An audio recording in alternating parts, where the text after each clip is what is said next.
Yeah, hello and welcome. A very important update in geopolitics coming from Tanzania. The situation right now in that country is not really looking very rosy at all, given the fact that elections is coming up by October, and from what we are hearing, there is a crackdown in dissent in opposition voices coming from the president, the first female president ever in Tanzania, a woman that once promoted democratic value, a human rights activist, and as a member of a parliament, she has promoted so many bills that are economically and politically inclusive. Unfortunately, as it is with African leaders, when they get to power, they want to clinch to it with their life. Okay? And in fact, you won't believe that Robert Mugabe once said that African leaders are clinching to power for so long. But when Mugabe became the president of Zimbabwe, he ended up spending nearly 40 years until the country was nearly brought down to ashes. All right, and it's quite funny. It's quite funny, and that is why we are speaking out against one party state, against this unnecessary power grab across all fronts. Tanzania has been a country that has been holding its own for quite some time, even though one in every four youth are unemployed. But we can say that well, economically, it's not that bad.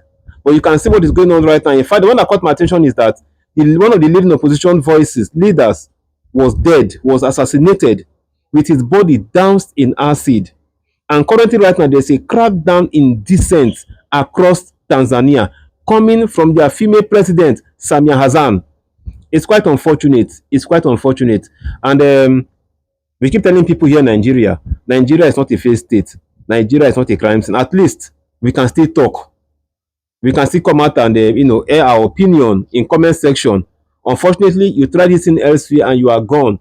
However, I want to keep believing that we'll not go, because in the next couple of years, if nothing is done, I see Tanzania going down the path of an all-out civil war. There's no two ways about it. I've done my checks. I've been getting some updates.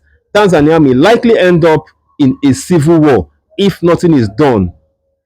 So we are calling on the president of Tanzania to please uphold democratic values.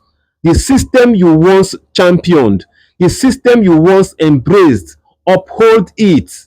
Okay? Even the Ottoman Empire after 600 years fell. So power is not constant. At some point, you will have to leave. Please don't wait till your country burns down to the ground. It's not necessary. African leaders, please, let's ensure that if we are practicing democracy, democracy should be democracy. All right, not democrats, not a Democrat. If I'm outside power, if I become power, it becomes an authoritarian regime. It becomes a dictatorship.